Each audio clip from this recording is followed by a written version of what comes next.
Okay. நம்ம வந்து வரலாற்று ஆவணங்கள்ல முக்கியமானது திரு ஆனந்தரங்கம் அவர்கள் எழுதினது. இவர் வந்து 1736லேருந்து 1760 வரை பாண்டிச்சேரியில் பிரெஞ்சு வர்த்தகத்தில் மொழிபெயர்ப்பாளராக இருந்திருக்காரு. அப்போ அவர் எழுதின பதிவுகள் பிரெஞ்சு இந்திய உறவுமுறைகளை விளக்கும் முக்கிய ஆதாரமாக விளங்கியிருக்கு. சரி, ஆவண காப்பகம்னா என்ன? ஆவணங்களை பாதுகாக்கிற இடம் தான் ஆவண காப்பகம். நம்ம இந்தியாவுடைய ஆவண காப்பகம் வந்து NAI, தேசிய ஆவண காப்பகம். அது எங்கே இருக்குன்னா புதுடெல்லியில் இருக்குது. இதை நம்ம ஞாபகம் வச்சுக்கணும். டெல்லி அருங்காட்சியகம் வந்து இந்திய அரசின் முக்கியமான ஆவண காப்பகமாக கருதப்படுகிறது. முக்கிய ஆவண காப்பகங்கள் வேறு எங்கெங்கே இருக்குன்னா, தமிழ்நாடு ஆவண காப்பகம் எங்கே இருக்குன்னா சென்னையில் இருக்குது. பழமையான மிகப்பெரிய களஞ்சியமாக இது விளங்குகிறது. அப்புறம் 1642, 1845 இந்த காலகட்டத்தில் டச்சு, டேனிஷ் இவங்களுடைய பதிவுகள் கிடைக்கப்பட்டிருக்கு. அதுவும் அங்கே பாதுகாக்கப்படுது.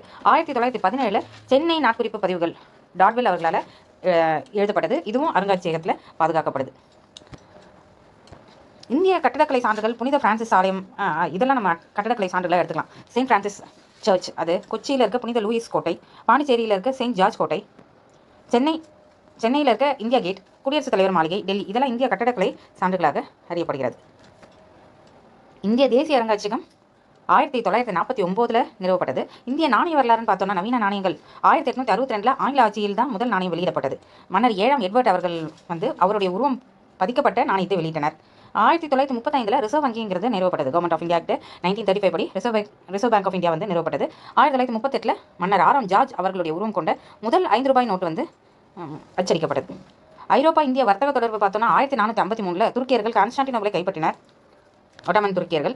நிலவழி மூடப்பட்டது. ஐரோப்பிய நாடுகள் கடல் வழியை தேடின. ஏன்னா கிழக்கத்திய நாடுகள் கூட வணிகம் செய்வதன் பொருட்டு கடல் வழியை தேடினாங்க. எல்லா நாடுகளும் தேடினா கூட போர்ச்சுகல் வெற்றி பெற்றது. போர்ச்சுகீசியர் வந்து கடல் வழி கண்டுபிடிக்கிறதுலாம் மிக ஆர்வமாக இருந்தாங்க. மாலுமி ஹென்றி அவர்கள் ஆர்வமுடன் வழி தேடினார். நிறைய ட்ரூப்ஸ் எல்லாம் உலகம் ஃபுல்லாக எல்லா கடல் வழியில அனுப்பி இந்தியாவுக்கான வழியை கண்டுபிடிங்க, கிழக்கத்திய நாடுகளுக்கான வழியை கண்டுபிடிக்க சொல்லி அனுப்பிச்சு வச்சார். 1487 பார்த்தலோமியா டைஸ் அவர்கள் வந்து தென்னாப்பிரிக்காவின் தெற்கு முனை வரை வந்தார். ஆனால் அங்கே ஒரு புயல் சூழல் நிலவியதால் அவர் அவர் ரிட்டர்ன் ஆகிட்டார். அவரை தொடர்ந்து 1498 வாஸ்கோடகாமா கள்ளிக்கோட்டையை வந்தடைந்தார். வாஸ்கோடகாமாவுடைய இந்திய பயணம் பார்த்தோன்னா 1498 முதல் முறையாக இந்தியா வந்தடைந்தார். 1500 பெட்ரோ அல்வாரிஸ் கேப்ரல் அப்படின்றவர் இரண்டாவது ஒரு போர்ச்சுகீசியராக இந்தியாவுக்கு வந்தடைந்தார். 1501 வாஸ்கோடகாமாவே 2ஆம் முறையாக இந்தியாவுக்கு பயணம் செய்தார். அப்போ கண்ணனூரில் வர்த்தக மையம் நிறுவப்பட்டது. எப்போ? 1501.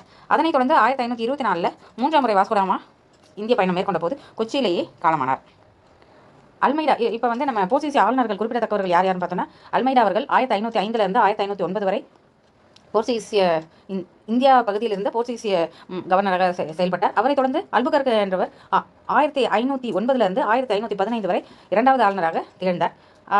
அடுத்ததாக நினோ டி குன்ஹா என்பவர் 1529 1538 வரை இந்திய ஆளுநராக போர்ச்சுகீசிய பகுதிகளின் ஆளுநராக திகழ்ந்தார்.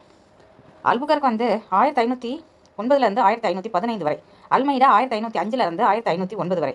ஃபர்ஸ்ட் அல்மைடா வந்து நீல நீர் கொள்கை ஸ்ட்ராங்காக அவருடைய மெயின் கோலாக இருந்தது. கடற்படை மேலாண்மைக்கு அதிக கவனம் செலுத்தினார் அல்மைடா அவர்கள். இரண்டாவதாக வந்து அல்புகர்க் அவர்கள் 1509 1515 வரை கோவாவை கைப்பற்றினார்.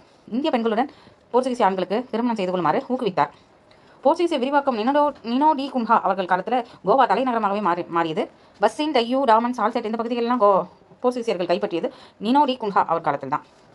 அடுத்ததாக போர்ச்சுகீசியர் இந்தியாவில் மேற்கு பகுதிகளில் கோவா, டாமன், டையூ, பம்பாய், ஹூக்ளி இந்த பகுதியெல்லாம் கைப்பற்றினாங்க. கிழக்கில் வந்து சென்னை சாந்தோம் பகுதியை கைப்பற்றினர்.